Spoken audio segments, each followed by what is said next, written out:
Le consentement éclairé, c'est quand on va expliquer à quelqu'un les soins, les traitements qu'on va faire, puis qu'ils vont comprendre. Donc, on parle de ce qui va être fait, ce qu'on s'attend, les effets secondaires, les problèmes qui peuvent arriver, et on va expliquer comment on va s'y prendre pour faire ce qu'on a à faire. Donc, si je prends par exemple un exemple, quand je travaillais en milieu hospitalier, on disait, le médecin venait voir le malade, surtout si c'était un chirurgien, puis il disait, bon, on va vous opérer, on va faire telle et telle chose, puis là, le médecin explique son affaire, puis il demande au malade, est-ce que vous avez compris? Puis le malade dit oui. OK. Fait que là, il va signer le document, le formulaire, le médecin sort, je dis, OK, expliquez-moi que vous avez compris ce que le docteur a dit. Je vous ai rien compris. J'ai dit ça, c'est un problème, parce que si vous n'avez rien compris, votre consentement que vous venez de donner est invalide. Parce que pour un consentement éclairé, il faut que vous compreniez ce que le médecin a expliqué qu'on va faire.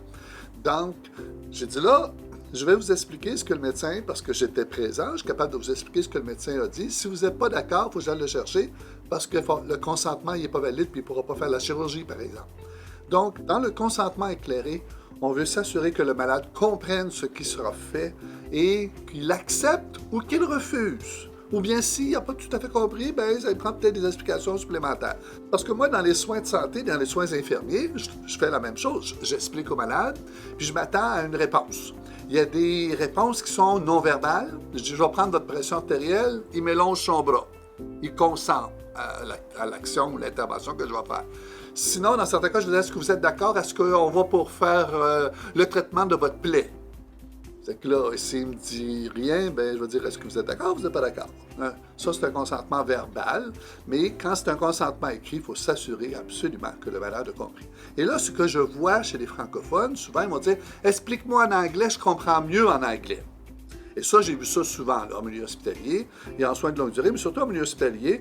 Puis là, après que c'est fait, ils ont signé le formulaire, puis là, le docteur passe. J'ai dit, qu'est-ce que vous avez compris? Vous n'avez pas compris, hein? C'est pour ça que je sens votre hésitation, là. Moi, mais je sais pourquoi vous n'avez pas demandé, je ne voulais pas passer par un ignorant ou quelqu'un qui était francophone. Des fois, on se fait voir différemment. Là. On se fait, je dis, non, c'est pas ça. J'ai dit, il faut que vous compreniez ce qu'ils vont vous faire. S'ils vous l'expliquent en anglais, vous avez compris, c'est encore pire. Là. J'ai dit, là, si le médecin parle français ou le professionnel parle français, demande-lui de faire une explication aussi en français. Puis, on va utiliser des mots que vous allez comprendre. Hein, si je dis, vous allez faire une cholécystectomie, le malade regarde et dit, ben là, quelle partie de votre corps il va manquer après ça, là? Ben, c'est justement ça, là. Hein? En français et en anglais, c'est le même mot. Quelqu'un me dit, ben, c'est plus facile en anglais. Ben, je dis, oui, mais cholécystectomie avec un Y ou un IE, là, c'est le même mot. C'est quoi, là? C'est une opération, on va vous opérer pour le foie. Ah, bon, là, je comprends. Il y a des fois aussi, il y a des situations qui vont se produire, c'est que le malade va dire, j'ai mal au cœur, j'ai mal au rein, ou j'ai mal à quelque part d'autre, là, puis ça se traduit pas, là, dans l'autre langue.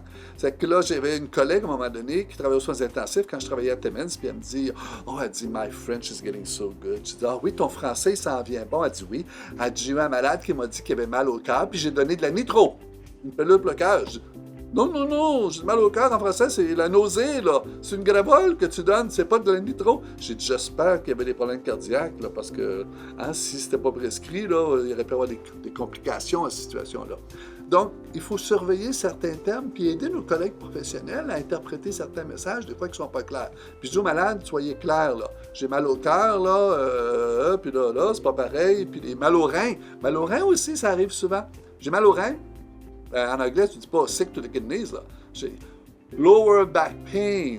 Mal au rein en français puis en anglais, c'est une signification un peu différente. Donc, il faut faire attention aussi. Le consentement éclairé, c'est la base de cette intervention-là. C'est ça qu'il faut porter attention. Donc, c'est pas une question de passer pour un ignorant ou passer pour stupide. C'est une question de comprendre. Et pour la loi, un consentement éclairé, c'est clair. On doit comprendre ce qui sera fait.